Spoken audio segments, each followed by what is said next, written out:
சரி, ஓகேம்மா. இன்னைக்கு வந்து நம்ம மாநில அரசு பார்க்க போறோம். முன்னாடி என்ன பண்ணோம்? மத்திய அரசு பார்த்தோமா? அங்க என்ன பார்த்தீங்களோ, அதே தான் நம்ம இங்கேயும் பார்ப்போம். அங்க யாரெல்லாம் இப்ப குடியரசுத் தலைவர் அங்க செஞ்சது எல்லாமே இங்க ஆளுநர் செய்வாரு அப்படின்றத பார்ப்போம். இப்போ வந்து இந்த லெசன் ரீட் பண்ண, நீங்க அதையும் ரிவிஷன் பண்ண மாதிரி உங்களுக்கு இருக்கணும். ஓகேவா? நீங்க நல்லா ஞாபகம் வச்சுக்கோங்க. இங்க நம்ம அதே கன்டென்ட் தான் ரிப்பீட் ஆகும். அது அங்க வந்து இப்போ மத்தியில வந்து ஒரு விஷயத்த வந்து ஒருத்தர் பண்றாருன்னு வச்சுக்கோங்க. இப்ப நிதி மசோதா ஃபார் எக்ஸாம்பிள்க்கு அவரோட அனுமதியோட தான் இங்க வரணும். அதே மாதிரி ஆளுநருக்கு சொல்லுவாங்க. இப்போ வந்து இன்னொன்னு என்னது? அங்க வந்து பல்கலைக்கழகத்தின் ஒரு வேந்தரா இருப்பாரு. அத நியமனம் பண்ணுவாரு. அந்த மாரிலாம் பார்ப்போம்ல. அது எல்லாமே இங்க அப்படியே வரும். அதெல்லாம் பண்றது வந்து இங்க ஆளுநரா இருப்பாரு. ஓகேவா? சோ இப்ப பார்க்கலாம். பார்க்கும்போது உங்களுக்கு புரிய ஆரம்பிச்சுரும். மாநில அரசு. இப்ப மாநிலம்னா இந்த தமிழ்நாடு, கர்நாடகா அந்த மாரி தனித்தனியா இருக்கு இல்லையா? அந்தந்த மாநிலத்துக்கு அரசு. இப்ப நம்ம இங்க வந்து அது எப்படி செயல்படுது அப்படின்றத பார்க்க போறோம். அதுக்கான ஆர்டிகள் என்ன? அதுக்கான பகுதி என்ன அப்படின்னு பார்ப்போம். மத்திய அரசுனா 5 அப்படின்னு பார்த்திருந்தோம் இல்லையா? மாநில அரசுனா இங்க பாருங்க 6 பகுதி வந்து 6. இங்க வந்து எதுலருந்து ஸ்டார்ட் ஆச்சு? ஆர்டிகிள் எதுலருந்து ஸ்டார்ட் ஆச்சு? டிபிஎஸ்பி 51ஓட முடிஞ்சிருக்குமா? அப்ப மத்திய அரசு எதுலருந்து ஸ்டார்ட் ஆகும்? 52ல இருந்து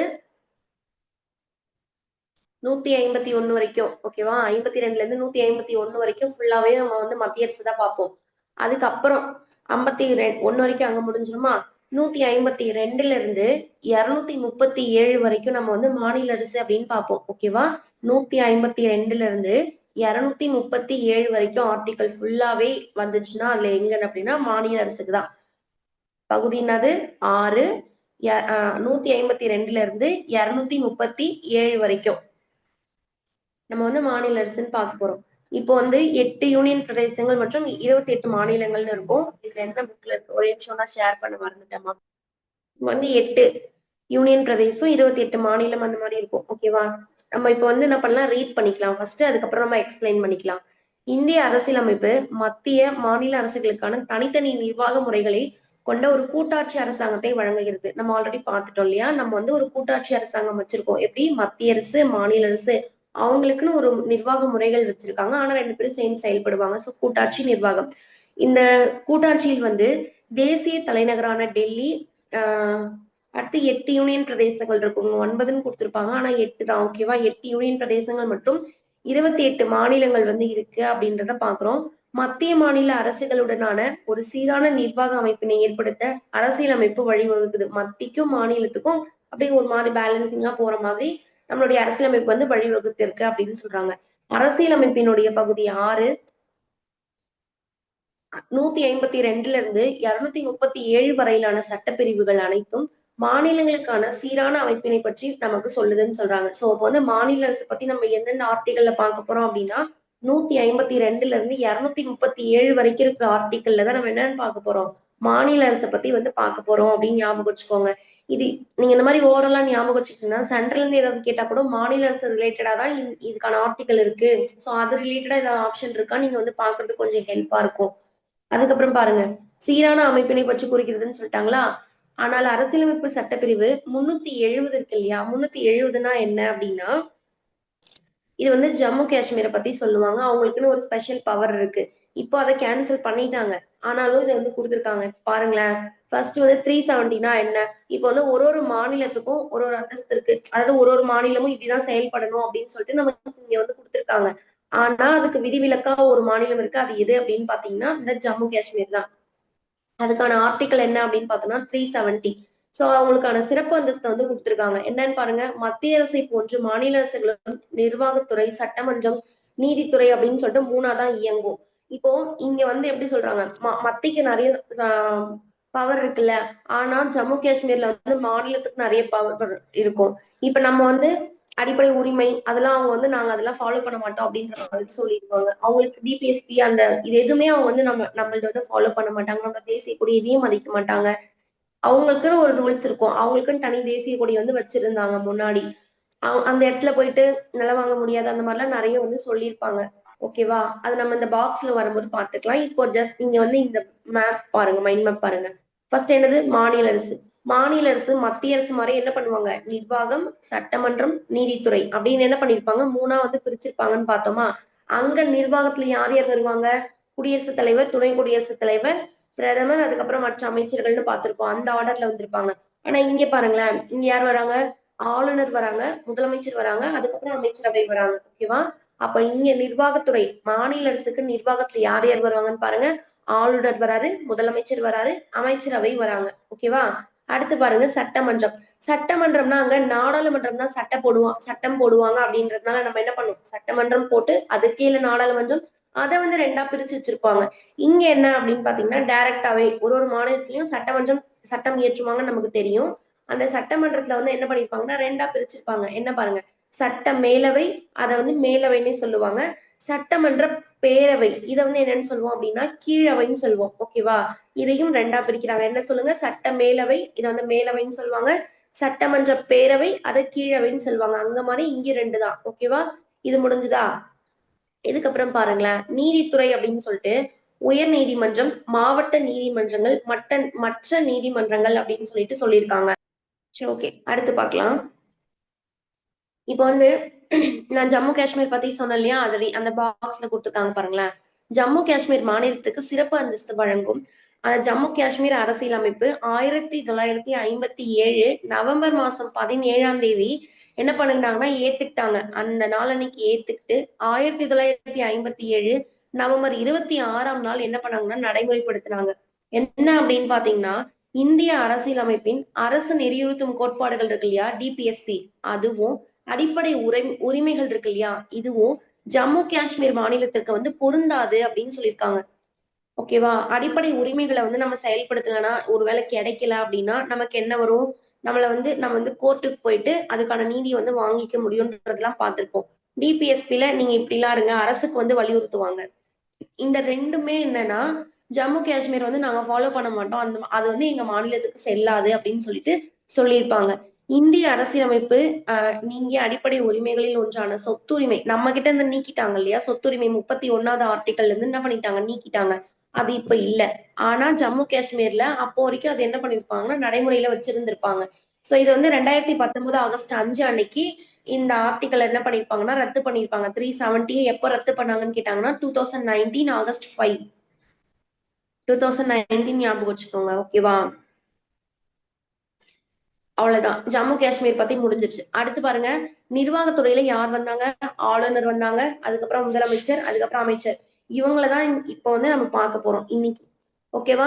ஃபர்ஸ்ட் ஆளுநர் பாருங்க.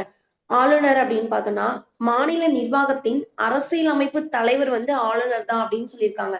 அரசின் தலைவர், அரசியல் அமைப்புக்கு தலைவர், அதுக்கப்புறம் நிர்வாக தலைவர், அதுக்கப்புறம் இந்த மாதிரி எல்லாம் சொன்னாங்கன்னா யார் தான் நம்ம பார்ப்போம், ஆளுநர். அங்க வந்து குடியரசுத் தலைவர் பார்ப்போம், அதே மாதிரி இங்க ஆளுநர் பார்க்கிறோம். அவ்வளவுதான் டிஃபரன்ஸ், ஒன்றும் இல்ல. ஒரு மாநில அரசினுடைய பெயரில் வந்து மாநில நிர்வாக ஒரு மாநில ஆளுநரினுடைய பெயர்ல தான் என்னன்னா நம்மளுடைய நிர்வாகம் வந்து செயல்படுது அப்படின்னு சொல்லியிருக்காங்க. பொதுவாக ஒவ்வொரு மாநிலத்திற்கும் ஒரு ஆளுநர் வந்து இயங்குகிறார். ஆனால் நிர்வாக சூழலின் காரணமாக ஒரு மாநிலத்தின் ஆளுநர் 2 அல்லதற்கு மேற்பட்ட மாநிலங்களின் ஆளுநராகவும் நியமிக்கப்படலாம் அப்படின்னு சொல்றாங்க. இப்போ ஒரு மாநிலத்துக்கு ஒரே ஒரு ஆளுநர் தான் இருப்பாங்க, அது ஓகே. ஆனா இந்த ஒரு ஆளுநர் ஒரே ஒரு மாநிலத்தை மட்டும்தான் இது பண்ணுவாங்கன்னா கிடையாது. ஒருவேளை அங்கேயும் பக்கத்துலயும் பாத்துக்கோங்க அப்படின்ற மாதிரி சொன்னாங்கன்னா அந்த மாநிலத்துக்கும் இந்த 2 மாநிலத்தையும் சேர்த்து ஒரே ஒரு ஆளுநர் என்ன பண்ணுவாருன்னா கவனிச்சுப்பாரு அப்படின்னு சொல்லுவாங்க. அதுக்கான ஆர்டிக்கல் வந்து நம்ம பின்னாடி பார்ப்போம். அதுக்கப்புறம் பாருங்க, அரசியலமைப்பு சட்டப்பிரிவு 154 மாநில ஆளுநருடைய நிர்வாக அதிகாரத்தை பற்றி நமக்கு சொல்லுது. சோ நிர்வாக அதிகாரம், மாநில ஆளுநருடைய நிர்வாகம் வந்து எதுல சொல்றாங்க அப்படின்னு பாத்தீங்கன்னா 154ல வந்து சொல்றாங்க.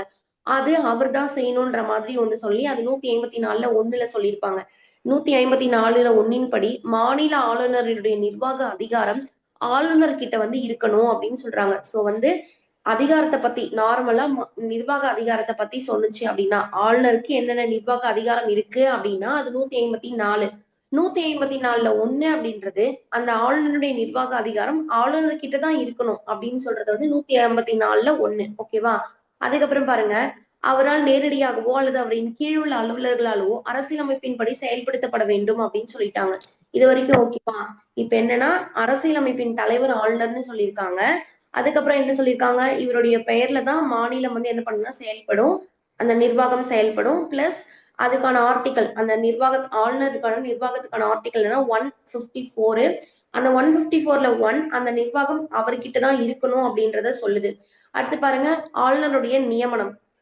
இது என்ன அப்படின்னா, நம்ம ஆளுநரை யாரு நியமனம் பண்ணுவாங்க அப்படின்னு பாத்தீங்கன்னா, குடியரசுத் தலைவர் தான் நியமனம் பண்ணுவாங்கன்னு போன லெசன்லயே பார்த்துட்டு வந்தோம். குடியரசுத் தலைவர் யாரெல்லாம் நியமனம் பண்ணுவாங்க அப்படின்னு பார்த்ததுல ஆளுநர் பேரும் அதுல இருந்துச்சா. சோ இங்க என்ன சொல்லியிருக்காங்க, மாநில ஆளுநர் தான் குடியரசுத் தலைவரை நியமனம் செய்கிறார். வழக்கமாக அவரது பதவி காலம் 5 ஆண்டுகள் தான். ஆனால் குடியரசுத் தலைவரினுடைய விருப்பத்தின் பேரில் அவரது பதவி காலம் என்ன பண்ணலாம், நீட்டிக்கப்படலாம்னு சொல்றாங்க. இப்ப ஆளுநர் 5 இயர்ஸ் தான் இருக்கணும். ஆனா குடியரசுத் தலைவர் விருப்பப்பட்டா அவர் என்ன பண்ணலாம், இன்னும் கொஞ்ச நாளும் எக்ஸ்ட்ரா இருக்கலாம் அப்படின்னு சொல்லியிருக்காங்க. பொதுவாக ஒருவர் தனது சொந்த மாநிலத்துல ஆளுநராக என்ன பண்ணாங்கன்னா நியமிக்கப்பட மாட்டாங்க. அந்த மாநிலத்துல என்ன பண்ணாங்கன்னா நியமிக்கப்பட மாட்டாங்க. மேலும் அவர் குடியரசுத் தலைவரால் ஒரு மாநிலத்திலிருந்து வேறொரு மாநிலத்துக்கு மாற்றப்படலாம். குடியரசுத் தலைவருக்கு தனது பணித்துறப்பு கடிதத்தை கொடுப்பதன் மூலம் ஆளுநர் எந்த நேரத்திலுமே என்ன பண்ணலாம், பதவி விலகிக்கலாம் அப்படின்னு சொல்றாங்க. சோ நியமனம் பண்றதும் யாருன்னு பாத்தீங்கன்னா குடியரசுத் தலைவர் தான். அவர்கிட்டதான் என்ன பண்ணுவாங்கன்னா பணித்துறப்பு கடிதத்தை கொடுத்து இவரா வேலையை விட்டு போவாரு. அப்படி இல்லைன்னா ஒரு மாநிலத்துல இருந்து இன்னொரு மாநிலத்துக்கு என்ன பண்ணுவாருன்னா குடியரசுத் தலைவர் இந்த ஆளுநரை மாத்திடுவாரு. இவரோட பீரியட் என்னவோ 5 இயர்ஸ் தான். ஆனா இவர் ஒருவேளை குடியரசுத் தலைவர் விரும்பினா அவருடைய பதவி காலத்தை என்ன பண்ணலாம்னா நீட்டிக்கலாம் அப்படின்னு சொல்லியிருக்காங்க. இது ஓகேவா? அடுத்து பாருங்களேன், மாநில சட்டமன்றமோ அல்லது உயர் நீதிமன்றமோ ரெண்டுத்துல எதுனாலும் ஆளுநருடைய பணி நீக்குதல் அந்த பணி நீக்கத்துல பங்கு பெற முடியாது அப்படின்றத சொல்லியிருக்காங்க. என்ன பண்றாங்க, இப்போ ஆளுநர் அப்படின்றவரை மத்தியில இருந்து குடியரசுத் தலைவர் தான் நியமனமே பண்றாரு. ஓகேவா? அப்போ நம்ம இங்க பாருங்களேன், ஆளுநர் தான் நிர்வாகத்துறையினுடைய ஹெட்டு.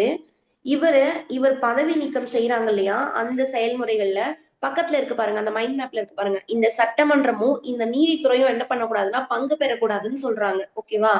ஏன்னா இவங்களை நியமனம் பண்றது, இவங்களை பதவி விலகல் பண்றது எல்லாமே மத்திய அரசு தான். மாநில அரசுக்கு இதுக்கும் சம்மந்தம் கிடையாது. ஆனா ஆளுநர் மாநிலத்தை தான் நிர்வாகம் பண்றாரு. ஓகேவா? மாநில சட்டமன்றமோ, இந்த சட்டமன்றம் இருக்கு இல்லையா, இவங்களும் உயர் நீதிமன்றம் இருக்காங்க இல்லையா, இவங்களும் ஆளுநருடைய பணி நீக்கத்துல பங்கு பெற முடியாதுன்னு சொல்லியிருக்காங்க. ஒருவர் எத்தனை முறை வேண்டுமானாலும் ஆளுநராக நியமிக்கப்படலாம். ஒருவரை ஒரு மாநில ஆளுநராக நியமனம் செய்யப்படுவதில் 2 படிநிலைகள் பின்பற்றப்படுகின்றன. அது என்னென்னு பாருங்களேன். ஆளுநராக நியமிக்கப்படும் ஒருவர் தான் எந்த மாநிலத்திற்கு ஆளுநராக நியமிக்கப்பட உள்ளாரோ அந்த மாநிலத்தில் வசிப்பவராக இருக்கக்கூடாது. அதுதான் ஃபர்ஸ்ட் இது. அதுக்கப்புறம் என்ன அப்படின்னு பார்த்தோம்னா, மேலும் ஆளுநராக நியமிக்கப்படும் ஒருவரை மத்திய அரசு மாநில அரசுடன் கலந்தாலோசித்து அவரது பெயரை முன்மொழிய வேண்டும் அப்படின்னு சொல்லியிருக்காங்க. இப்ப மத்திய அரசு என்ன பண்ணுவாங்கன்னா, உங்களுக்கு ஆளுநரா இவர்தான்ப்பா போடலான்னு இருக்கும் அப்படின்னு சொல்லிட்டு அவங்க கூட டிஸ்கஸ் பண்ணிட்டு அதுக்கப்புறமா அவங்க பேரை என்ன பண்ணணும்னா போடணும்னு சொல்லியிருக்காங்க. சோ இதுதான் என்னது, ஆளுநருக்கான ஒரு இது. இப்ப என்ன பார்த்திருக்கோம், உயர் நீதிமன்றமோ இல்ல மாநில சட்டமன்றமோ ஆளுநர் பதவி நீக்கம் செய்யும் போது அந்த இடத்துக்கு போக மாட்டாங்க. பிளஸ் ஒருத்தர் எத்தனை முறை வேணாலும் ஆளுநரா இருப்பாரு. அது மட்டும் இல்லாம அவர் அவருக்கான குவாலிபிகேஷன் என்ன அப்படின்னா, அவர் எந்த மாநிலத்துல ஆளுநரா இருக்க போறாரோ அந்த மாநிலத்தை சேர்ந்தவரா இருக்கக்கூடாது. நம்ம இப்ப இந்த மாநிலத்துக்கு ஆர்.என். ரவி வரப்போறாருன்னா நம்ம முதலமைச்சரோ இப்ப மாநில அரசு கூட என்ன பண்ணிருப்பாங்கன்னா அவங்க கலந்தாலோசிச்சிருப்பாங்க மத்திய அரசு. அதுக்கப்புறம் தான் அவரை போட்டிருப்பாங்க. ஓகேவா? இது வரைக்கும் ஓகேவா? அடுத்து பாருங்களேன். இப்போ அரசியலமைப்பு சட்டப்பிரிவு 158ல 3A, இந்த 158ல 3Aவின் கீழே ஒருவர் என்ன பண்ணிருப்பாங்கன்னா 2 அல்லது மேற்பட்ட மாநிலங்களின் ஆளுநராக நியமிக்கப்படும் பொழுது குடியரசுத் தலைவர் ஒரு ஆணையின் மூலம் அந்த ஆளுநருடைய ஊதியம் மற்றும் அந்த படிகளை சம்பந்தப்பட்ட மாநிலங்களின் பகிர்ந்து வழங்க தீர்மானிக்கலாம் அப்படின்னு சொல்லியிருக்காங்க. பாருங்க, இப்போ நான் சொன்ன மாதிரிதான் நம்ம மாநிலத்துக்கும் பக்கத்துல இருக்க மாநிலத்துக்கும் ஒரே ஆளுநர் தான், சேம் ஆளுநர் இருக்கிறாரு அப்படின்னா அந்த மாதிரி இருப்பாங்கன்னா இருப்பாங்க. அதுக்கான ஆர்டிகல் என்னன்னா 158ல 3A. ஓகேவா? 2 அல்லது மேற்பட்டதுக்கு போறாங்க அப்படின்னா ஓகேவா, 3A 158ல 3A அப்படின்றதுக்கான ஆர்டிகல். ஓகேவா? இப்போ இப்ப அவங்களோட சேலரி அதெல்லாம் எப்படி அப்படின்னு நம்ம யோசிக்கும் போது அவங்க என்ன சொல்றாங்கன்னா, குடியரசுத் தலைவர் அதுக்குன்னு ஒரு ஆணையம் பிறப்பிச்சு அவங்க ஷேர் பண்ணி கொடுத்துக்கிற மாதிரி என்ன பண்ணுவாருன்னா போடுவாரு அப்படின்றத சொல்லியிருக்காங்க. சோ இங்க நமக்கு என்ன வேணும்னா, 2 அல்லது மேற்பட்ட மாநிலங்களில் ஒரு ஆளுநர் நியமிக்கப்படும் போது அதுக்கான ஆர்டிகல் என்ன, 158ல 3A அப்படின்றத ஞாபகம் வச்சுக்கோங்க. அதுக்கடுத்து பாருங்க, பாக்ஸ் பாத்துக்கலாம். மத்திய மாநில அரசுகளின் உறவுகளை குறித்து ஆராய அமைக்கப்பட்ட சர்க்காரியா குழு. நம்ம ஆல்ரெடி சர்க்காரியா குழு 1983ல வருவாங்க, இந்திரா காந்தி பீரியட். மத்திய சாரி மத்திய அரசு அனுப்புவாங்க அப்படின்னு சொல்லிட்டு ஃபர்ஸ்ட் லெசன்ல பார்த்துட்டு வந்திருப்போம். ஸோ அந்த குழுவை பத்தி தான் இங்க வந்து திரும்பியும் பார்க்க போறோம். அதாவது ஜஸ்ட் ஒரு 3 பாயிண்ட் மட்டும் பார்க்க போறோம் என்ன அப்படின்னு பார்த்துட்டு, சர்க்காரியா குழுவினுடைய ஆளுநர் நியமனம் குறித்து என்ன பண்ணியிருக்காங்கன்னா, பல ஆலோசனைகளை வந்து சர்க்காரியா குழு சொல்லியிருக்காங்க. அது என்னென்ன ஆலோசனைன்னு பாருங்களேன். மாநில சட்டமன்றம் இருக்காங்க இல்லையா, அந்த சென்ட்ரல் பாக்ஸ் இருக்கு இல்லையா, அதுதான் மாநில சட்டமன்றம். அந்த குழுவால வந்து தயாரிக்கப்பட்ட பட்டியலில் இருந்து ஆளுநரை வந்து இது பண்ணிக்கோங்க. அப்படி இல்லைன்னா முதலமைச்சர் கூட வந்து முதலமைச்சரின் ஒப்புதலுடன் மாநில அரசால் வந்து தயாரிக்கப்பட்ட பட்டியலில் இருந்து எடுத்துக்கோங்க. அப்படி இல்லைன்னா முதலமைச்சர் கூட வந்து டிஸ்கஸ் பண்ணுங்க. நடத்தப்படும் கலந்துரையாடல் ஆகியவற்றின் மூலமாக ஆளுநர் வந்து நியமனம் நடைபெறும் அப்படின்னு சொல்லியிருக்காங்க. முதலமைச்சர் கிட்ட ஒப்புதல் வாங்கிட்டு மாநில அரசால் தயாரிக்கப்படுற பட்டியல், அப்படி இல்லைன்னா மாநில சட்டமன்றத்தால் தயாரிக்கப்பட்ட பட்டியல், அப்படி இல்லைன்னா ஜஸ்ட் முதலமைச்சர் கூட கலந்து ஆலோசிச்சுட்டு நீங்க ஒரு பட்டியலை வந்து இது பண்ணுங்க அப்படின்னு சொல்லிட்டு ஆளுநர் நியமனத்துக்கு ஒரு 3 இது வந்து யார் சொல்றாங்க அப்படின்னு பாத்தீங்கன்னா சர்க்காரியா குழு வந்து சொல்லியிருக்காங்க. ஓகேவா? அடுத்து பாருங்க, ஆளுநர் ஆவதற்கான தகுதிகள் என்னென்ன அப்படின்றத பாக்குறோம். அதாவது இந்திய அரசியலமைப்பின் 157 மற்றும் 158வது சட்டப்பிரிவுகள் ஆளுநர் இருக்கார் இல்லையா, அவருக்கு பதவிக்கு தேவையான பின்வரும் தகுதிகளை வந்து சொல்லுது. அவர் என்னென்ன பண்ணணுமா? இந்திய குடிமகனா இருக்கணும், அடுத்து 35 வயசு வந்து இருக்கணும், அடுத்து நாடாளுமன்ற உறுப்பினராகவோ அல்லது சட்டமன்ற உறுப்பினராகவோ இருக்கக்கூடாது. அவ்வாறு இருந்தாருன்னா அவர் ஆளுநராக பதவியேற்கும் பொழுது தாமாகவே அந்த பதவி காலியாயிடும்னு சொல்லியிருக்காங்க. அடுத்து மேலும் அவர் லாபம் தரும் எந்த தொழிலும் வந்து ஈடுபடக்கூடாது. இதுக்கான ஆர்டிகல் என்ன? இதுக்கு எல்லாத்துக்கும் 157 மற்றும் 158. ஓகேவா? இப்ப இது வரைக்கும் நம்ம என்னென்ன பார்த்திருக்கோம்? ஆளுநர் ஆளுநர் அப்படின்னா நான் எக்ஸ்ட்ரா ஒண்ணு சொல்றேன் பாருங்களேன். ஒரு ஒரு மாநிலத்துக்கும் ஒரு ஆளுநர் இருக்கணும் அப்படின்னா 153. ஓகேவா? ஒரு மாநிலம் இருக்குன்னா கண்டிப்பா அதுக்கு ஒரு ஆளுநர் இருக்கணும் அப்படின்னு சொல்லிட்டு 153ல வந்து ஆர்டிகல் சொல்லுது. அதுக்கப்புறம் பாருங்க 154, 154ல 1 அப்படின்னு 2 பார்த்தோமா? 154னா என்ன? அவருடைய நிர்வாகத்தை பத்தி சொல்லும். 154ல 1னா அந்த நிர்வாகம் ஆளுநர் கிட்ட தான் இருக்கணும்னு சொல்லியிருக்கு. அதுக்கப்புறம் பாருங்களேன், மாநில ஆளுநருடைய நியமனம் பத்தி யாரு? அந்த குடியரசுத் தலைவரால் தான் ஆளுநர் நியமிக்கப்படுறாருன்றத பார்த்தோம்ல. அதுக்கான ஆர்டிக்கல் ஒண்ணு இருக்கு. அது என்ன? 155. ஓகேவா? ஆளுநருடைய நியமனம் பத்தி சொல்றது 155. அதுக்கப்புறம் அவருடைய பதவி காலம் 5 வருஷம் தான். ஆனா குடியரசுத் தலைவர் விரும்பினா அவருடைய பதவி காலத்தை நீட்டிக்கலாம்னு ஒரு லைன் பார்த்தோம்ல. அதுக்கான ஆர்டிக்கல் என்னன்னா 156. அவரோட பதவி காலத்தை பத்தி பேசுறது ஒண்ணு இருக்கு. 156 அப்படின்னு பார்க்கணும். இதுக்கப்புறம் என்னது? அவருடைய பதவி நீக்கம் ஒருவேளை நடைபெறுது அப்படின்னா, சாரி, பதவி காலத்துக்கான ஆர்டிகல் தான் 156. ஓகேல? இதுக்கப்புறம் பதவி நீக்கம் நடந்துச்சு அப்படின்னா மாநில சட்டமன்றமா இருந்தாலும் சரி, உயர் நீதிமன்றமா இருந்தாலும் சரி, அதுல வந்து போய் கலந்துக்க முடியாதுன்னு சொல்லுவாங்க. இன்னொன்னு என்ன? ஒரு மாநிலம், அதாவது ஒன்றில் அதற்கு மேற்பட்ட மாநிலங்களுக்கு ஒரே ஆளுநர் நியமிக்கப்படும் போது அதுக்கான ஆர்டிகல் என்ன அப்படின்னா 158ல 3A அப்படின்றத பாக்குறோம். 158ல 3A அப்படின்றது. சோ இது வந்து அவங்களோட சேலரி அதெல்லாம் வந்து குடியரசுத் தலைவர் ஒரு ஆணையத்தை போட்டு அது மூலயமா என்ன பண்ணுவாருன்னா நடத்தி வைப்பாரு. இதுக்கப்புறம் என்னது? சர்க்காரிய குழு வந்து இருப்பாங்க. ஆளுநர் நியமனத்தை பத்தி அவங்க வந்து ஆலோசனை சொல்லியிருப்பாங்க அப்படின்னு ஒரு 3 பாயிண்ட் பார்த்தோம். அதுக்கப்புறம் தகுதி என்னென்ன அப்படின்றதுக்கான ஆர்டிக்கல் என்ன பாருங்க, 157 மற்றும் 158. இவ்வளவுதான். அதுக்கப்புறம் ஆளுநருடைய அதிகாரங்கள் மற்றும் பணிகளை வந்து பார்க்க போறோம். ஆளுநர் வந்து மாநில நிர்வாகத்தின் தலைவராக செயல்படுவது மட்டுமல்லாமல் அவர் வந்து என்னது? மாநில நிர்வாகத்தின் தலைவர். அது மட்டும் இல்லாம ஏராளமான அதிகாரங்கள் பெற்றவராகவும் திகழ்வாராமா.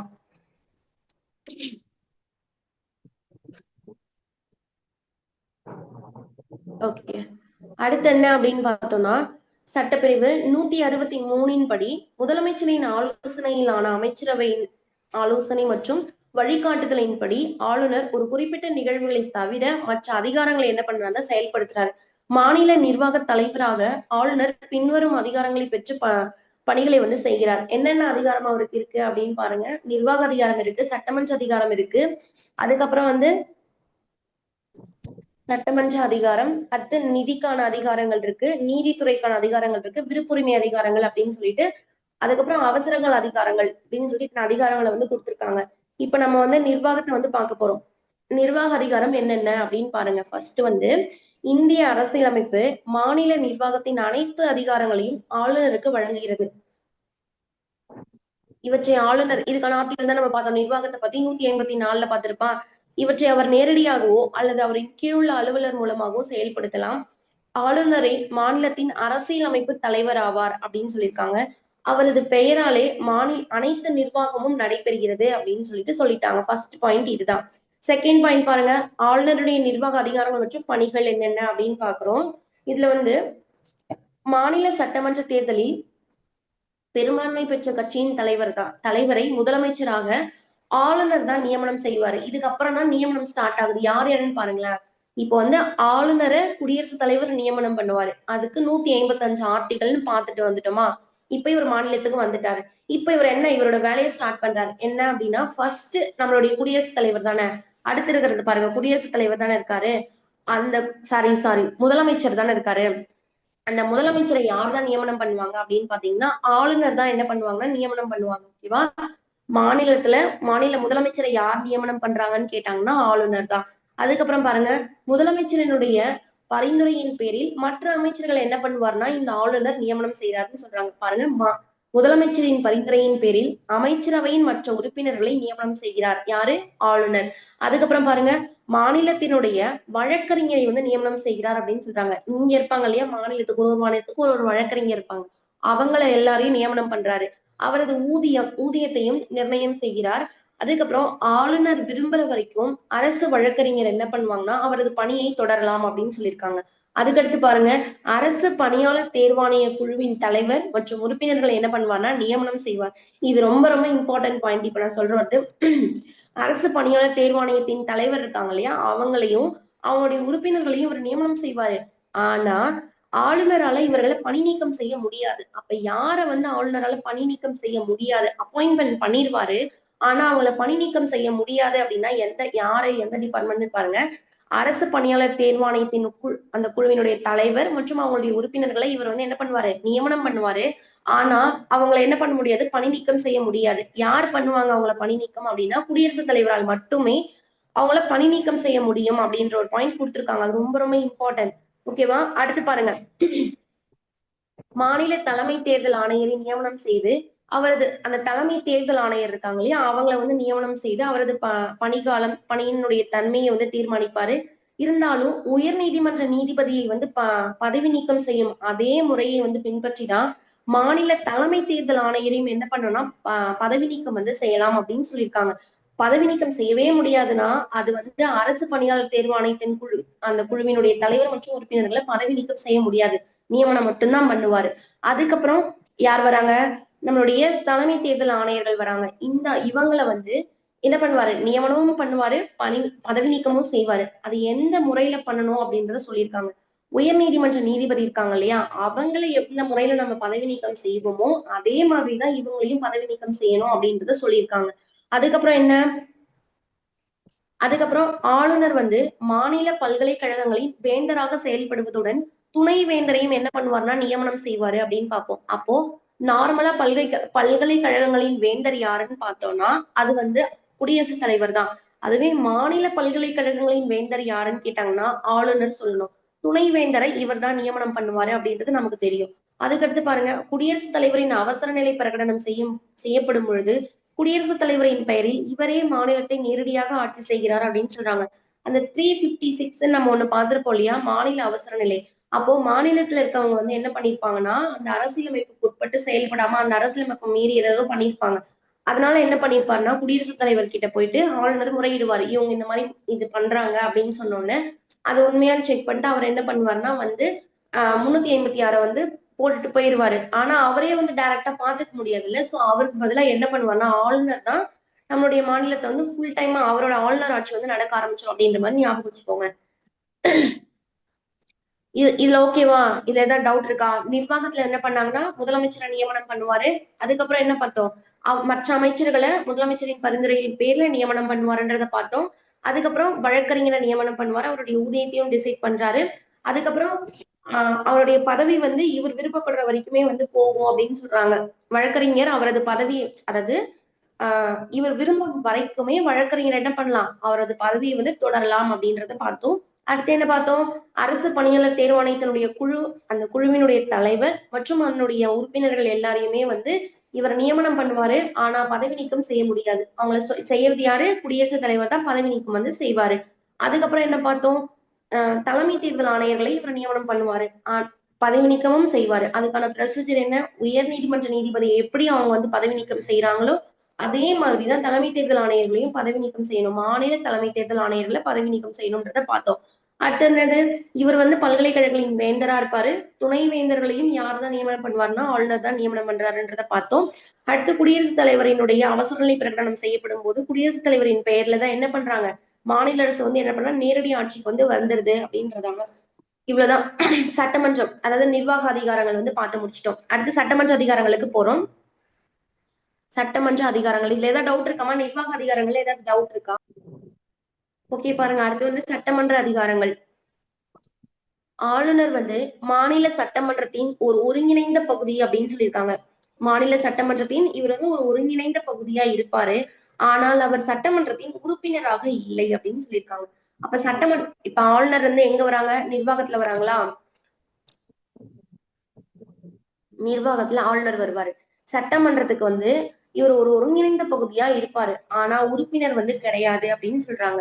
ஆளுநர் வந்து பின்வரும் சட்டமன்ற அதிகாரங்களை பெற்றுள்ளார். இதெல்லாம் இம்பார்ட்டன்ட் பாயிண்ட், கூற்று காரணத்துல கொடுப்பாங்க. அவர் வந்து ஒரு மாநில சட்டமன்றத்துக்கு ஆளுநர் வந்து ஒரு ஒருங்கிணைந்த பகுதி தான், ஆனா உறுப்பினர் கிடையாது அப்படின்றத நீங்க ஞாபகம் வச்சுக்கணும். ஆளுநர் வந்து பின்வரும் சட்டமன்ற அதிகாரங்களை வந்து வச்சிருக்காரு. என்னென்னு பாருங்க. ஆளுநர் வந்து சட்டமன்ற கூட்டத்தை கூட்டவும் ஒத்தி வைக்கவும் சட்டமன்றத்தை கலைக்கவும் உரிமை வச்சிருக்காரு. என்னென்னது, அவருக்கு அந்த சட்டமன்றத்தை அந்த கூட்டத்தை வந்து என்ன பண்ணலாம், கூட்டலாம், ஒத்தி வைக்கலாம், கலைக்கலாம். ஓகேவா? இது மூணுத்துக்குமே அதிகாரம் யாருக்கு இருக்குன்னா ஆளுநருக்கு இருக்கு. பொது தேர்தல் முடிந்து முதலமைச்சர் மற்றும் மற்ற அமைச்சர்களினுடைய நியமனத்திற்கு பிறகு நடைபெறும் கூட்டத்தின் முதல் அந்த கூட்டத்துல என்ன பண்ணுவார்னா, சட்டமன்ற கூட்டத்துல முதல் கூட்டத்துல வந்து யார் என்ன பண்ணுவாங்கன்னா இவருதான், இவருடைய உரையோட தான் என்ன பண்ணும்னா தொடங்கும் அப்படின்னு சொல்றாங்க. உரை வந்து நிகழ்த்துவாரு. சோ எலெக்ஷன் முடிஞ்சு ஃபர்ஸ்ட் கூட்டம் நடக்கும்ல, அந்த கூட்டத்துல வந்து இந்த ஆளுநர் வந்து பேசுவாரு அப்படின்றத சொல்லியிருக்காங்க. அதுக்கப்புறம் நிலுவையில் உள்ள மசோதா குறித்து சட்டமன்ற அவைகளுக்கு என்ன பண்ணுவாருன்னா ஆளுநர் வந்து செய்தி வந்து அனுப்புவாரு. ஏன்பா அதை நிலுவையில் வச்சிருக்கீங்க, வாங்க கூட்டு கொடுத்த போடலாம் அப்படின்ற மாதிரி சொல்லுவாரு. அடுத்து சபாநாயகர் மற்றும் துணை சபாநாயகர் இருப்பாங்க இல்லையா, அவங்களோட பணிகள் காலியாக இருக்கும் பொழுது சட்டமன்றத்தை வந்து தலைமையேற்று நடத்துவாங்கல்ல. இப்ப சபாநாயகரும் இல்ல, துணை சபாநாயகரும் இல்ல அப்படின்னா அப்ப அந்த சட்டமன்றத்தை யார் தலைமையேற்று நடத்துவாங்க அப்படின்றத எந்த சட்டமன்ற உறுப்பினரை வேண்டுமானாலும் ஆளுநர் தான் என்ன பண்ணுவார்னா நியமனம் செய்யறாரு அப்படின்றத வந்து பாக்குறோம். அடுத்து வந்து என்னன்னா, ஆங்கிலோ இந்தியன் வகுப்பிலிருந்து ஒரு உறுப்பினரை என்ன பண்ணுவாங்கன்னா மாநில சட்டமன்றத்துக்கு நியமனம் செய்யலாம் அப்படின்றத பாக்குறோம். கலை, இலக்கியம், அறிவியல், அதுக்கப்புறம் கூட்டுறவு இயக்கம் மற்றும் சமூக சேவை போன்றவற்றின் சிறந்து விளங்கும் நபர்களை தேர்ந்தெடுத்து எத்தனை பேரை தேர்ந்தெடுப்பாங்க அப்படின்னு பாத்தீங்கன்னா, மாநில சட்ட மேலவைக்கு 1/6 அப்படின்னு பார்ப்போம். அங்க வந்து 12 நபர்களை தேர்ந்தெடுப்பாங்கன்னு மத்திய அரசுல பார்ப்போம். மாநில அரசுல எத்தனை பேர் தேர்ந்தெடுப்பாங்கன்னா 1/6. ஓகேவா? 1/6 இடங்களை வந்து என்ன பண்ணுவாங்கன்னா நியமன உறுப்பினர்களால ஆளுநர் வந்து நிறைவு செய்யறாரு. அடுத்து பாருங்க, சட்டமன்ற உறுப்பினர்களின் தகுதியின் குறித்து தேர்தல் ஆணையத்துடன் கலந்தாலோசித்து இவர் என்ன பண்ணுவார்னா முடிவு செய்யறாரு அப்படின்னு சொல்லியிருக்காங்க. அடுத்து வந்து மாநில சட்டமன்றத்தால் நிறைவேற்றப்படும் ஒவ்வொரு மசோதாவும் ஆளுநர் என்ன பண்ணிருப்பாங்க, சைன் பண்ணா மட்டும்தான் அது வந்து சட்டமா மாறும். ஆனால் சட்டமன்றத்தால் நிறைவேற்றப்பட்ட ஒரு மசோதா ஆளுநர் ஒப்புதலுக்காக அனுப்பப்படும் பொழுது ஆளுநர் என்னென்ன பண்ணலாம் அப்படின்னு பாருங்க. கையொப்பமிடலாம், அல்லது நிறுத்தி வைக்கலாம், அல்லது மீண்டும் மறுபரிசீலனைக்காக வந்து சட்டமன்றத்திற்கே திரும்பி அனுப்பலாம் அப்படின்னு சொல்லிட்டு அவருக்கு 3 அதிகாரங்கள் வந்து கொடுத்திருக்காங்க. ஒரு மசோதா இருக்கு, அது வந்து ஒரு சட்டமன்றத்தால வந்து என்ன பண்ணிட்டாங்கன்னா ரெண்டுமே வந்து நிறைவேற்றிட்டாங்க. ஓகேவா? அந்த மேலவையிலும் சரி கீழவையும் சரி ஒரு மசோதா வந்து நிறைவேற்றிட்டாங்க. நிறைவேற்றிட்டு என்ன பண்றாங்கன்னா அங்க அனுப்புறாங்க, இந்த அதாவது ஆளுநருக்கு வந்து அனுப்புறாங்க. இது மாநிலம் இல்லையா, ஆளுநருக்கு அனுப்புறாங்க. அனுப்பிட்டு என்ன பண்ணலாம்னா இப்ப அவர் வந்து என்னென்ன பண்ணலாம், அவருக்கு என்ன அந்த ஒரு மசோதா அவர்கிட்ட போயிருச்சுன்னா அவர் என்னென்னலாம் பண்ணலாம்னா, ஒண்ணு சைன் பண்ணி உடனே சட்டமா மாத்திடலாம். அப்படி இல்லையா, அதை வந்து என்ன பண்ணலாம்னா கொஞ்சம் ரீகன்சிடர் பண்ணுங்க அப்படின்னு சொல்லிட்டு அவர்கிட்ட வந்து திரும்பியும் அனுப்பலாம். அல்லது அதை வந்து என்ன பண்ணலாம்னா நிராகரிச்சிடலாம், நிறுத்தி வைக்கலாம் அப்படின்னு சொல்லிட்டு 4 ஆப்ஷன் வந்து கொடுத்திருக்காங்க.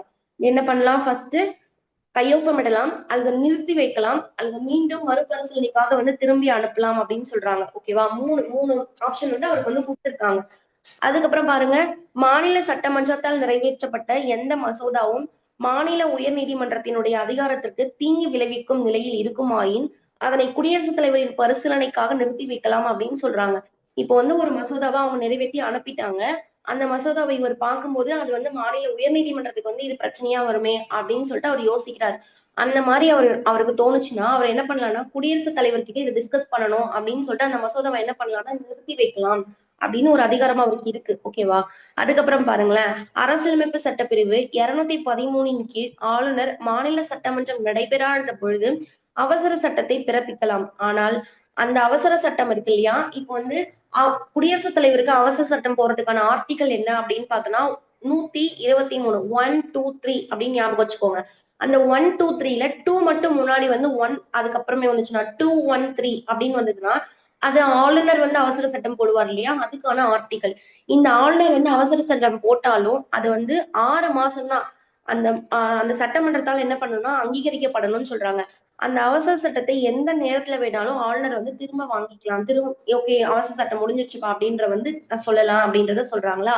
அடுத்து பாருங்களேன், மாநிலத்தினுடைய ஆண்டு நிதிநிலை அறிக்கை இருக்குல்ல, அது அதுக்கப்புறம் அரசு பணியாளர் தேர்வாணைய குழுவின் அறிக்கை, அதுக்கப்புறம் அரசு தணிக்கை குழு அறிக்கைகளை எல்லாத்தையுமே சட்டமன்றத்துல சமர்ப்பிக்கிறார். யார் தான் இந்த ஆளுநர் தான் என்ன பண்ணுவாங்கன்னா அந்த அறிக்கைகள் எல்லாத்தையும் எந்தெந்த அறிக்கை, நிதிநிலை அறிக்கை, அதுக்கடுத்து தேர்வாணைய குழுவின் அறிக்கை, அடுத்து தணிக்கை குழுவின் அறிக்கை, இது எல்லாத்தையும் சட்டமன்றத்துல ஆளுநர் வந்து சமர்ப்பிப்பாராமா. இதுல ஏதாவது உங்களுக்கு டவுட் இருக்கா? இதுல என்னென்ன பார்த்தோம்? ஃபர்ஸ்ட் வந்து அவர் வந்து மாநில சட்டமன்றத்தின் ஒரு ஒருங்கிணைந்த பகுதி, ஆனா உறுப்பினர் கிடையாது. அதுக்கப்புறம் இந்த சட்டமன்றத்தை வந்து கூட்டுறதுக்கும் ஒத்தி வைக்கிறதுக்கும் கலைக்கிறதுக்கும் அவருக்கு அதிகாரம் இருக்குது. பொது தேர்தல் முடிஞ்சு ஃபர்ஸ்ட் கூட்டம் நடக்கும் போது இவர் வந்து உரை நிகழ்த்துவாரு. அடுத்து நிலுவையில் ஏதாவது மசோதா இருந்துச்சுன்னா அதை பத்தி வந்து பேசுவாரு. ஏன்பா அப்படின்னு சொல்லிட்டு கேட்பாரு, செய்தி அனுப்புவாரு. அதுக்கப்புறம் வந்து சபாநாயகர் துணை சபாநாயகர் இருக்காங்களா, இவங்க 2 பேருமே அவையில இல்ல. அப்ப வேற யாரையாவது வந்து இங்க அவையை நடத்துங்க அப்படின்னு கூப்பிடுவாங்க இல்லையா, அதே அது வந்து யாரு, அது வந்து யார் கூப்பிடுவாங்க, யார் அந்த 3வது ஆளை டிசைட் பண்றது யாருன்னா ஆளுநர் தான் டிசைட் பண்ணுவாங்க. அதுக்கப்புறம் ஆங்கிலோ இந்திய சமூகத்திலிருந்து ஒருத்தரை வந்து சட்டமன்றத்துக்கு நியமனம் பண்றாரு. அதுக்கப்புறம் அந்த மேலவை இருக்கும் இல்லையா, அதுல கலை, இலக்கியம், அறிவியல், சமூக சேவை இதுல சிறந்தவங்க 1/6 என்ன பண்ணுவாங்கன்னா நியமனம் பண்ணுவாங்க சட்ட மேலவைக்கு.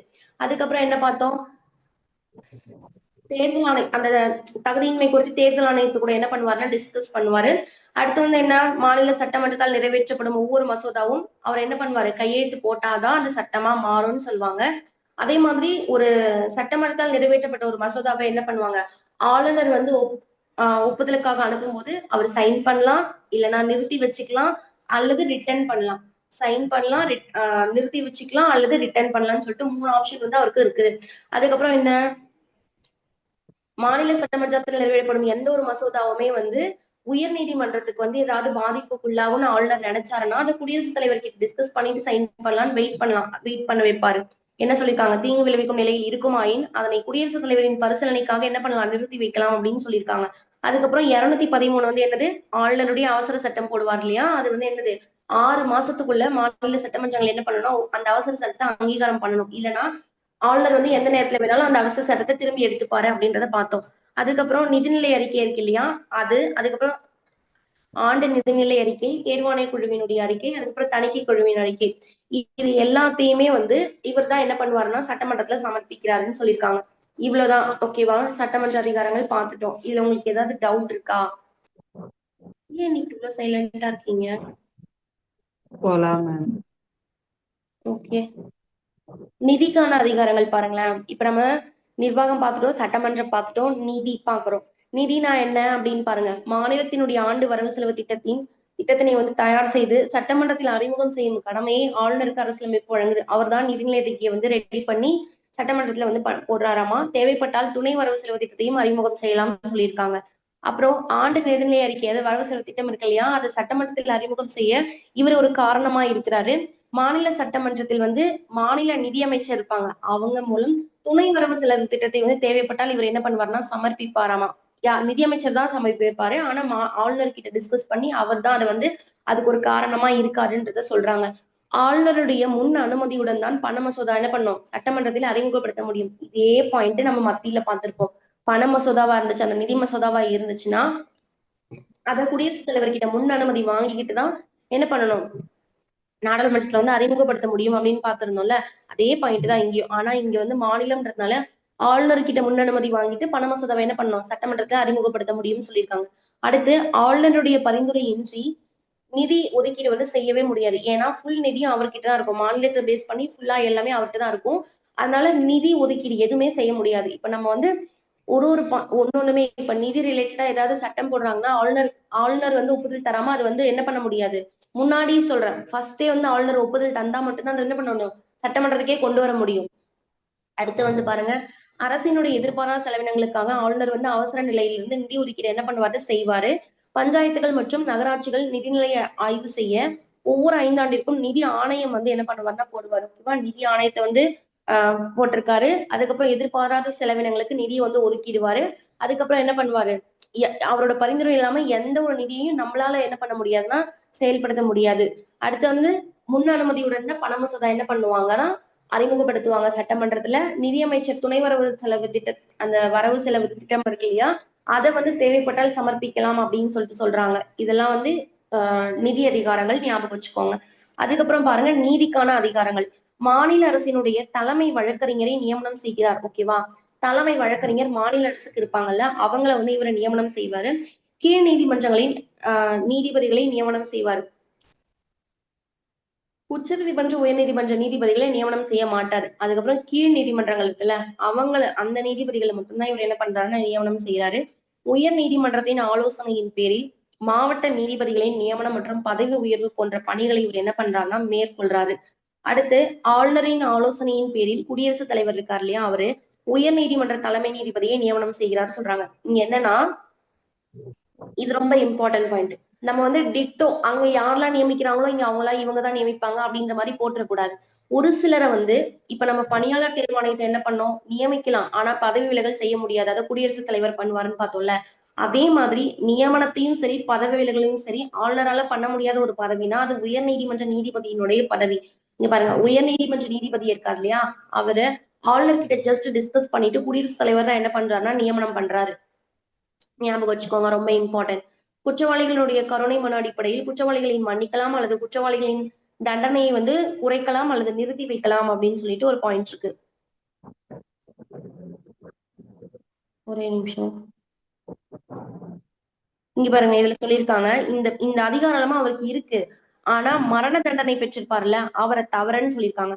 ஆனா அவர் குடியரசுத் தலைவரா இருந்தா என்ன பண்ணிருப்பாரு, மரண தண்டனையுமே வந்து அவர் இல்லைன்னு சொல்ற அதிகாரம் வந்து குடியரசுத் தலைவருக்கு இருக்கு. ஆனா ஆளுநர் பொறுத்த வரைக்கும் குற்றவாளிகளுடைய கருணை மனுவினுடைய அடிப்படையில குற்றவாளிகளை வந்து மன்னிக்கலாம், அந்த தண்டனை வந்து குறைக்கலாம் அல்லது நிறுத்தி வைக்கலாம். இந்த 3 அதிகாரமும் இருக்கு. யார தவறனா மரண தண்டனை வந்து ஒருத்தவங்களுக்கு கொடுத்திருப்பாங்கல்ல, அந்த குற்றவாளியை தவற அப்படின்னு சொல்லியிருக்காங்க. அவ்வளவுதான்.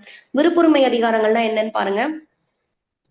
விருப்புரிமை அப்படின்னு பார்த்தோம்னா, குடியரசுத் தலைவரினுடைய பரிசீலனைக்காக ஆளுநர் ஒரு மசோதாவை நிறுத்தி வைக்க முடியும். நான் சொன்னேன் இல்லையா, உயர் நீதிமன்றத்துக்கு அது ஏதாவது பாதிப்பு விளைவிக்கிற மாதிரி இருந்துச்சு அப்படின்னா அவர் என்ன பண்ணலாம், அதை நிறுத்தி வச்சு அவர்கிட்ட வந்து டிஸ்கஸ் பண்ணலாம் அப்படின்றத பார்த்தோம்.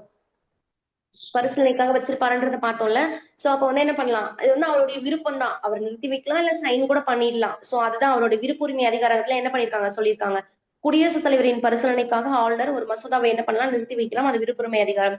மாநிலத்தின் குடியரசுத் தலைவரின் ஆட்சிக்கு ஆளுநர் பரிந்துரை வந்து செய்யறாரு இல்லையா, அதுவுமே அவருடைய விருப்பம் தான்.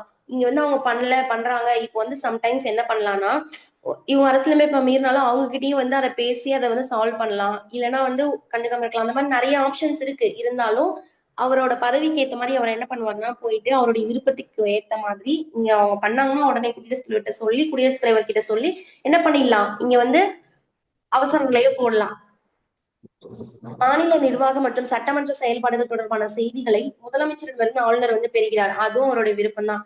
அங்க என்ன நடக்குது, நிர்வாகம் சட்டமன்றம் எல்லாம் எப்படி போகுது அப்படின்னு சொல்லிட்டு குடியரசுத் தலைவர் கிட்ட கேட்டு இவர் தெரிஞ்சுக்கலாம், தெரிஞ்சுக்காமலும் இருக்கலாம். அது அவருடைய விருப்பம் தான்ற மாதிரி சொல்லியிருக்காங்க. விருப்புரிமை அதிகாரங்கள் இதெல்லாம் சும்மா ஞாபகம் வச்சுக்கோங்க. அவரோட விருப்பத்துக்கு என்னெல்லாம் பண்றாரு அப்படின்றது சும்மா விருப்பத்துக்கு அப்படின்றது மாதிரி நீங்க ஞாபகம் வச்சுக்கிட்டீங்கன்னா உங்களுக்கு கொஞ்சம் ஈஸியா இருக்கும்.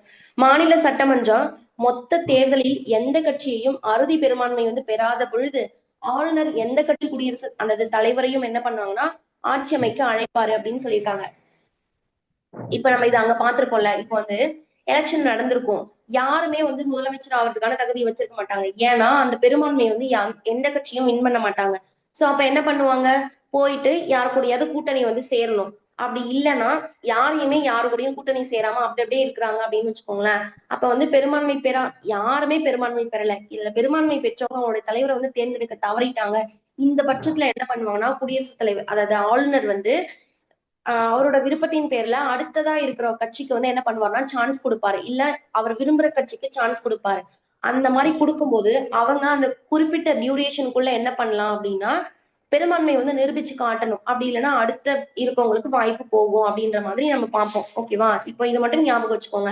ஒரு எந்த கட்சியுமே அறுதி பெரும்பான்மையை வாங்கவே இல்லை அப்படின்ற பட்சத்துல குடியரசுத் தலைவர் அவர் விருப்புரிமையின் அதிகாரத்தின் பேர்ல என்ன பண்ணுவாரு, எந்த கட்சிக்கு தலைவரை வேண்டுமானாலும் கூப்பிட்டு ஆட்சி அமைக்க சொல்லலாம் அப்படின்றதுக்கான அதிகாரம் அவருடைய விருப்புரிமை அதிகாரத்துல கொடுத்திருக்காங்க. சட்டமன்றத்தில் வந்து நம்பிக்கையில்லா வாக்கெடுப்பின் பொழுது பெரும்பான்மையை நிரூபிக்க முடியாமல் போனால் அமைச்சரவை ஆளுநர் வந்து கலைக்க முடியும்னு சொல்றாங்க. இப்போ இப்ப என்னது, பெரும்பான்மையை நிரூபிக்க முடியல. அப்ப நம்ம என்ன பண்றோம், போயிட்டு இன்னொருத்தவங்க கிட்ட பேசி 2 பேரும் சேர்ந்து ஆட்சி அமைக்கலாம் வாங்கன்னு சொல்லிட்டு வந்துட்டும் ஆட்சியும் போயிட்டு இருக்கு. சடனா வந்து அவங்க 2 பேருக்கும் ஒரு கிளாஷ் வந்து என்ன பண்ணிட்டாங்கன்னா ஒருத்தவங்க போயிட்டாங்க அப்படின்னா இன்னொருத்தவங்க மட்டும் இருக்காங்க இல்லையா, அவங்க கிட்ட என்ன இருக்காது, பெரும்பான்மை இருக்காது. அப்போ எதிர்கட்சியில இருக்கவங்களோ யாரோ போயிட்டு ஆளுநர் கிட்ட சொல்லுவாங்க, இவங்க கிட்ட பெரும்பான்மையே இல்ல, ஆனா இவங்க ஆட்சி பண்ணிட்டு இருக்காங்க அப்படின்னு சொல்லும்போது ஆளுநர் வந்து என்ன பண்ணுவாங்கன்னா நம்பிக்கையில்லா தீர்மானத்தை கொண்டு வருவாங்க. சோ கொண்டு வரும்போது இவங்க என்ன பண்ணிடுவாங்கன்னா அதை வந்து நிரூபிக்கணும், இல்ல எங்க கிட்ட இருக்கு அப்படின்னு சொல்லிட்டு அந்த பெரும்பான்மையை நிரூபிக்கணும். ஒருவேளை இல்ல அவங்க யாரையுமே கன்வின்ஸ் பண்ண முடியல அப்படின்ற பட்சத்துல என்ன பண்ணுவாங்கன்னா அந்த அமைச்சரவையை கலைச்சிருவாங்க. சோ அதுதான் சொல்றாங்க, ஆளுநரால அந்த அமைச்சரவை என்ன பண்ண முடியும்னா கலைக்க முடியும். எப்போ நம்பிக்கையில்லா வாக்கெடுப்பின் பொழுது பெரும்பான்மையா அந்த கட்சியால நிரூபிக்கப்படாத பொழுது என்ன பண்ணுவாங்கன்னா கலைச்சிருவாங்கன்றத சொல்லியிருக்காங்க.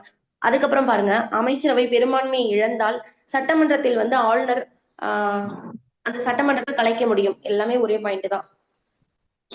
இவ்வளவுதான். அடுத்து பாருங்க, அவசர நிலை, அவசர கால அதிகாரங்கள் அப்படின்னு சொல்லிட்டு ஒரு கொஞ்சம் பாயிண்ட் கொடுத்திருக்காங்க.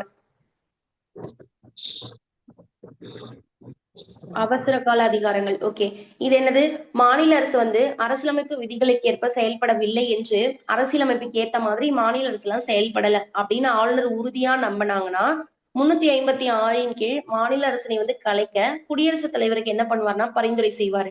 சோ அப்ப மாநில அரசு கலைக்கப்பட்டவுடன் மாநிலத்தில் வந்து குடியரசுத் தலைவர் ஆட்சி என்ன பண்ணார்னா நடைமுறைக்கு வந்துரும். குடியரசுத் தலைவர் ஆட்சியின் பேருக்கு தான், ஆனா அவர் டைரக்டா வந்து பார்க்க மாட்டாரு. ஆளுநர் இருக்கார் இல்லையா, அவர் என்ன பண்ணுவார்னா குடியரசுத் தலைவருக்கு பதிலா அவரோட பிரதிநிதியா என்ன பண்ணுவார்னா மாநிலத்தை நிர்வாகம் செய்வாரு அப்படின்றத சொன்னாங்க. இவ்வளவுதான். இது வந்து அவசர கால அதிகாரங்கள் அப்படின்றத பார்த்துட்டோம். அதுக்கப்புறம் ஆளுநருடைய சிறப்பு உரிமைகள், இதே பாயிண்ட் தான் அங்கேயே பார்த்திருப்போம். 361 1 இதை யூஸ் பண்ணி தனது பணியை செய்யறதுக்கோ இல்ல அவரோட இது பண்றதுக்கு எந்த ஒரு நீதிமன்றத்துக்கும் அவர் பதிலளிக்க வேண்டிய அவசியம் இல்லை அப்படின்றது சிறப்புரிமையில வந்து பார்த்திருப்போமா. இங்க பாருங்க, தனது பணிகள் மற்றும் அதிகாரத்தை வந்து செய்ய வேண்டும் என எண்ணுவதிலும் செயல்படுத்துவதிலும் எந்த நீதிமன்றத்திற்கும் பதிலளிக்க வேண்டிய அவசியம் கிடையாதுன்னு சொல்லிட்டாங்க. ஆளுநருடைய பதவி காலத்தில் அவர் மீது குற்றவியல் நடவடிக்கையோ, இப்ப அப்படியே ஃபுல்லாவே பார்த்தோம்னா குற்றவியல் நடவடிக்கையா இருந்தாலும் சரி அல்லது உரிமையல் நடவடிக்கையா இருந்தாலும் சரி அவர் மேல போடவே முடியாது. அதுக்கப்புறமா வந்து என்ன பாருங்க, பதவி காலத்துல அவர் மீது வந்து குற்றச்சாட்டுகளை சுமத்தவோ அல்லது அவர் கைது செய்யவோ பண்ணவே முடியாதுன்னு சொல்லிட்டாங்க. அப்போ என்னன்னா, ஒரு ஆளுநரா இருக்காங்கன்னா அவர் மேல உரிமையல் வழக்கோ அல்லது குற்றவியல் வழக்கோ போட முடியாது. அவரை கைது செய்யவும் முடியாது. எந்த வழக்குமே போட முடியாது, அவரை கைது செய்ய முடியாது அப்படின்றத ஞாபகம் வச்சுக்கோங்க. இதுதான் 361 அவரோட சிறப்பு சலுகைகள். நாளைக்கு வந்து முதலமைச்சர் பாத்துக்கலாம். இந்த ஆளுநரை நாளைக்கு ரிவிஷன் பண்ணுங்க, அப்பதான் ஞாபகத்துக்கு வரும். இதுல என்னென்ன ஆர்டிகல் பார்த்தோம் சொல்லுங்க, என்னென்ன ஆர்டிகல் பார்த்தோம், பகுதி என்ன? பகுதி 6 152 முதல் 237 வரையிலான சட்டப்பிரிவுகள் பார்த்தோம். ஆமா, சூப்பர்மா சூப்பர். 237 வரைக்கும் பார்த்துட்டோமா. ஜம்மு காஷ்மீருக்கான சிறப்பு அந்தஸ்து ஆர்டிகல் என்ன? 370 மேம். சூப்பர்மா. ஆளுநருடைய நிர்வாகத்துக்கான ஆர்டிகல் என்ன? 154. ஆமாமா, சூப்பர்மா. அதுக்கப்புறம் என்ன பார்த்தோம், அவர் வந்து ஒன்னு அல்லது மேற்பட்ட மாநிலங்களுக்கு ஒரு ஆளுநரா இருக்கும்போது அவருடைய சேலரி மற்றும் இதெல்லாம் பண்ணுவாங்க இல்லையா, அப்போ ஒன்னு அல்லது மேற்பட்ட மாநிலங்களுக்கு ஒரு ஆளுநர் இருக்கலாம்னு சொல்றதுக்கான ஆர்டிகல் என்ன? 158 மேம். ஆமா, 158ல 3A. 3A. ஆமா, சூப்பர்மா சூப்பர்மா. அடுத்து என்ன பார்த்தோம், அவருக்கான தகுதிகள் என்னென்ன, அதுக்கான ஆர்டிகல் என்னென்ன? 157 158 சட்டப்பிரிவுகள்ல அவங்க தகுதி பெறலாம். ஆமா, தகுதி வந்து சொல்லியிருக்காங்க. ஆளுநருக்கான அவசர சட்டம் இருக்குல்ல, அதை பிறப்பிக்கலாம் 6 மாசத்துக்குள்ள சட்டமன்றம் வந்து அங்கீகரிக்கணும்னு சொல்லியிருக்காங்களா, அதுக்கான ஆர்டிகல் என்ன? 163. அது வந்து வேறமா, இங்க நான் கேக்குறேன் 213. ஓகேவா, அவசர சட்டம் கேக்குறேன். ஆளுநருக்கான அவசர சட்டம் 213. இப்ப நம்ம மேலவை பார்த்தோம்ல, அங்க மேலவை பார்ப்போம். அதே மாதிரி மாநிலத்துல மேலவை இருக்கும். அந்த மேலவைக்கு எத்தனை உறுப்பினர்களை நியமனம் பண்ணுவாங்க? சட்ட மேலவைக்கு எத்தனை பேரை நியமனம் பண்ணுவாங்கம்மா ஆளுநரு? 1/6. 5. 1/6. ஓகேவா? Yes ma'am. மாநில சட்ட மேலவைக்கு வந்து 1/6 உறுப்பினர்களை என்ன பண்ணுவாங்கன்னா நியமனம் பண்ணுவாங்க. அடுத்து வேற என்ன பார்த்தோம்? அவசர கால அதிகாரங்கள்ல ஒரு எந்த ஆர்டிக்கல், அதாவது எந்த ஆர்டிக்கல் மீன்ஸ் மாநில அவசரங்கள் இருக்குல்ல, அதுக்கான ஆர்டிக்கல் என்ன? 356. அவருக்கான அவசர அதிகாரங்கள்ல மாநில அவசரங்களையும் அவர் அறிவிக்கலாம்னு சொல்லிட்டு குடியரசுத் தலைவர்கிட்ட போய் சொல்லுவார்ல, அது. அடுத்து பாருங்க, ஆளுநருடைய சிறப்பு சலுகைகளுக்கான ஆர்டிக்கல் என்ன? 361 மேம். ஆமாமா, அவ்வளவுதான். இப்ப இது வரைக்கும் நம்ம பார்த்திருக்கோம். நாளைக்கு வரும்போது முதலமைச்சருக்கானதை பார்த்துட்டு வாங்க. ஜஸ்ட் ரீட் பண்ணுங்க, முன்னாடி இருந்த ஆளுநரையும் ரிவிஷன் பண்ணுங்க. இப்ப நம்ம அந்த இது போய் பார்த்தல் வந்துலாம். எது வரைக்கும் பார்த்திருக்கோம்? 30 வரைக்கும் பார்த்திருக்கோங்களா? ரிவிஷன் பண்ணுங்க, இதையும் ரிவிஷன் பண்ணிட்டே இருந்தாதான் மைண்ட்ல நிற்கும். அடுத்து பாருங்க, 31வது திருத்த சட்டம். இதுல என்னன்னா 1973 31வது 73வது வருஷத்துல வந்து பண்ணியிருக்காங்க. ஓகேவா? மக்களவையினுடைய எண்ணிக்கைய நம்ம வந்து 225 தான் ஃபர்ஸ்ட் இருந்துச்சு. இப்ப நம்ம வந்து மக்களவை பார்த்தும் போது என்ன பார்த்தோம்? 525 இருந்துச்சு. அதை வந்து இப்ப எவ்வளவா இன்க்ரீஸ் பண்ணிருக்காங்கன்னா 545 இன்க்ரீஸ் பண்ணிருக்காங்க. இந்த போன லெசன்ல மத்திய அரசுல மாநிலங்களவை மக்களவைன்னு பாத்தீங்களா? மாநிலங்களவையின் உறுப்பினர்கள் வந்து 250 பேர்னும் மக்களவை உறுப்பினர்கள் வந்து 545 பேர்னும் பார்த்தோமா? அந்த உறுப்பினர்கள் முன்னாடி 545 பேர் எவ்வளவு இருந்திருக்காங்கன்னா 525 தான் இருந்திருக்காங்க. அதை எந்த ஆர்டிக்கல் எந்த வருஷத்துல வந்து, அதாவது எந்த அமெண்ட்மெண்ட், எந்த சட்ட திருத்தம் எந்த வருஷத்துல வந்து அதை இன்க்ரீஸ் பண்ணிருக்காங்க அப்படின்னு பார்த்து வச்சுக்கோங்க. 31வது சட்ட திருத்தம் 1973 தான் மக்களவையினுடைய எண்ணிக்கையை 525 இருந்து 545 இன்க்ரீஸ் பண்ணிருக்காங்க அப்படின்னு ஞாபகம் வச்சுக்கோங்க. ஓகேவா? அடுத்தது 32வது சட்ட திருத்தம். இதுல 1973 தான். 31 32 ரெண்டுமே 73வது வருஷம் தான். ஆந்திர பிரதேசம் இருக்குல்ல, அதுல இருந்து தெலுங்கானான்ற பகுதி வந்து மக்களுடைய விருப்பங்களை பூர்த்தி செய்ய சிறப்பு ஏற்பாடுகள் செய்யப்பட்டன. அதாவது ஆந்திரால இருந்து தெலுங்கானா பிரிச்சாங்கல்ல, அதுக்கான சட்ட திருத்தம் என்ன? அவங்களுடைய மக்களுடைய விருப்பங்களை வந்து பூர்த்தி செய்ய சிறப்பு ஏற்பாடுகள் எந்த இதுல செஞ்சாங்க அப்படின்னா 32வது சட்ட திருத்தம் 1973. ஆந்திரால இருந்து தெலுங்கானா பகுதியினுடைய மக்களை விருப்பங்களை பூர்த்தி செய்ய சிறப்பு ஏற்பாடு எப்ப அப்படின்னு கேட்டாங்கன்னா 32 வருஷம் 32வது சட்ட திருத்தம் 1973 வந்து பண்ணியிருக்காங்கன்னு ஞாபகம் வச்சுக்கோங்க. அதுக்கடுத்து 33 என்னன்னா 1974 வந்து பண்றாங்க.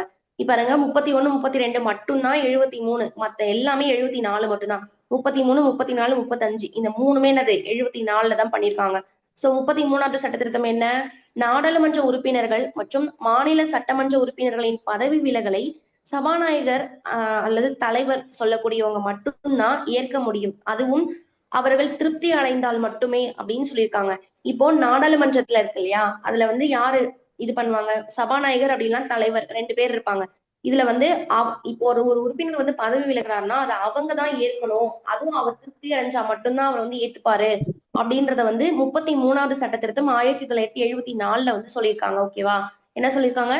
நாடாளுமன்ற உறுப்பினர் அல்லது மாநில சட்டமன்ற உறுப்பினர்கள் இருப்பாங்க, இவங்களை பதவி விலகலை, அவங்களோட பதவி விலகல் இருக்குல்ல, அவங்களா பதவி விலகுவாங்க. அந்த டைம்ல சபாநாயகர் அப்படி இல்லைன்னா தலைவர் இவங்க மட்டும்தான் அதை வந்து ஏற்க முடியும். அதுவும் அவர்கள் திருப்தி அடைந்தால் மட்டும்தான் ஏத்துக்குவாங்க அப்படின்னு சொல்லிட்டு சொல்றாங்க. அடுத்து வந்து 34வது சட்ட திருத்தம் 74. இப்ப நம்ம வந்து 9வது அட்டவணை வந்து அந்த ஃபர்ஸ்ட் ஒரு கரெக்ஷன் பண்ணிருப்பாங்கல்ல, முதல் சட்ட திருத்தத்துல 9வது அட்டவணை சேர்த்திருப்பாங்க, நம்ம பார்த்தோம்ல, ஞாபகம் இருக்கா இல்லையா? இதுல ஃபர்ஸ்ட் சட்ட திருத்தம் ஃபர்ஸ்ட் பார்த்தோம்ல, அதுல பாருங்க, மாநில அரசாங்கம் வந்து பிற்படுத்தப்பட்டவங்களுக்கு ஏதாவது ஒரு வேணும்னா வந்து அதை பண்ணி கொடுக்கலாம். பிளஸ் 9வது அட்டவணை வந்து ஆட் பண்ணிருப்பாங்க. இது அந்த 9வது அட்டவணையை பத்தி என்ன சொல்றாங்க அப்படின்னு பாத்தீங்கன்னா, பல்வேறு மாநிலங்கள் வந்து 20க்கும் மேற்பட்ட நிலப்பகுதி மற்றும் நில சீர்திருத்த நடவடிக்கை சட்டங்களை வந்து என்ன பண்ணிருக்காங்கன்னா இதுல எடுத்து வந்து சேர்த்துட்டாங்களாமா. 20க்கும் மேற்பட்ட நிலப்பகுதிகள், அதாவது பல்வேறு மாநிலங்களின் 20க்கும் மேற்பட்ட நிலப்பகுதி மற்றும் நில சீர்திருத்த நடவடிக்கை சட்டங்கள் சேர்க்கப்பட்டிருக்கு அப்படின்னு சொல்லியிருக்காங்க. இதுல 34வது சட்ட திருத்தத்துல. அதுக்கப்புறம் 35வது சட்ட திருத்தம் என்ன பாத்தீங்கன்னா 1974 தான் வருஷம். 35னா சிக்கிம் இருக்கு இல்லையா, அவங்க வந்து பாதுகாப்பற்ற நிலைமையை வந்து நிறுத்தி அது இந்திய ஒன்றியத்தின் ஒரு இணை மாநிலத்தின் நிலையை வந்து வழங்கினாங்க. இப்பனா சிக்கிம்க்கு மாநில அந்தஸ்து எப்ப கொடுத்தாங்கன்னு கேட்டாங்கன்னா 35வது சட்ட திருத்தம் 1974 ஞாபகம் வச்சுக்கோங்க. இந்திய ஒன்றியத்துடன் சிக்கிம் அந்த சங்கத்தின் விதிமுறைகள் மற்றும் நிபந்தனைகளுக்கு 10வது அட்டவணையில் சேர்த்திருக்காங்க அப்படின்னு சொல்லியிருக்காங்க. சோ சிக்கிமினுடைய அதனுடைய விதிமுறைகள் மற்றும் நிபந்தனைகள் எந்த அட்டவணையில 10வது அட்டவணை வந்து கட்சி தாவல்னு சொல்லிட்டு ஒரு பார்ப்போம். அது பின்னாடி பாத்துக்கலாம், இப்போ வேண்டாம். சிக்கிமுக்கு மாநில அந்தஸ்து எப்ப கொடுத்தாங்கன்னா 35 1974வது வருஷம் 35வது சட்ட திருத்தம். ஃபர்ஸ்ட் என்ன 31னா என்ன, மக்களவையினுடைய எண்ணிக்கை வந்து இன்க்ரீஸ் பண்ணிருக்காங்க. 525ல இருந்து 545 இன்க்ரீஸ் பண்ணது 31வது சட்ட திருத்தம் 1973. அடுத்து 32வது சட்ட திருத்தம் 1973ல என்ன பண்ணிருக்காங்க, ஆந்திரால இருந்து தெலுங்கானா அந்த மக்களுக்கு வந்து ஒரு அவங்களுடைய விருப்பத்தை பூர்த்தி செய்யறதுக்காக ஏதோ சிறப்பு நடவடிக்கை செஞ்சிருக்காங்க. 32ல 73ல ஆந்திரால இருந்து தெலுங்கானா. அடுத்து 32ல 73 பார்த்தோமா, அதுக்கடுத்து 33வது சட்ட திருத்தம் 74ல என்ன அப்படின்னு பார்த்தோம்னா 33வது சட்ட திருத்தம் 1974ல நாடாளுமன்ற உறுப்பினராக இருந்தாலும் சரி இல்ல மாநில சட்டமன்ற உறுப்பினராக இருந்தாலும் சரி அவங்களோட பதவி விலகலை வந்து சபாநாயகர் வந்து அக்செப்ட் பண்ணா மட்டும்தான் அது நடக்கும். அது அவங்க திருப்தி அடைஞ்சாதான் அக்செப்ட் பண்ணுவாங்க. அடுத்து 34வது சட்ட திருத்தம் 1974 அப்படின்னா 9வது அட்டவணையில நிறைய மாநிலங்கள் என்ன பண்ணிருக்காங்கன்னா 20க்கும் மேற்பட்ட நிலப்பகுதிகளை எடுத்துட்டு வந்து சேர்த்திருக்காங்க அப்படின்னு சொல்லியிருக்காங்க. 35வது சட்ட திருத்தம் 1974 இதுல வந்து என்ன சொல்லிருக்காங்க, சிக்கிமுக்கு மாநில அந்தஸ்து வந்து கொடுத்திருக்காங்க. அவ்வளவுதான். இதுல உங்களுக்கு ஏதாவது டவுட் இருக்கா?